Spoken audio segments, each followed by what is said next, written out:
Liwat na pigsuspendir kan Department of Education ang in-person classes huli sa halangkaw na heat index. Sa advisory na pinaluwas kan ahensya, ipapautob ang asynchronous classes sa gabus na pampublikong eskwelahan sa nasyon ninhuli sa piglalaoman na liwat na paglangkaw kan temperatura.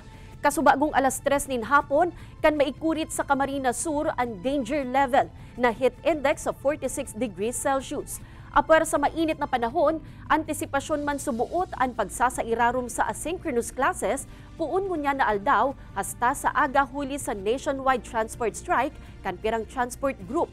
Alagad nagkapira sa mga magurang ang mas mauot man giraray ang face-to-face classes, ninhuli ta mas hands-on sumuot ang pagtukdo asin pagkanuod kan mga estudyante sa laog kan classroom. Enot nang sinabi kan ahensya na delikado para sa mga paratukdo asin mga estudyante ang in-person classes ngunyan na tig-init. Mas manggiraray po ang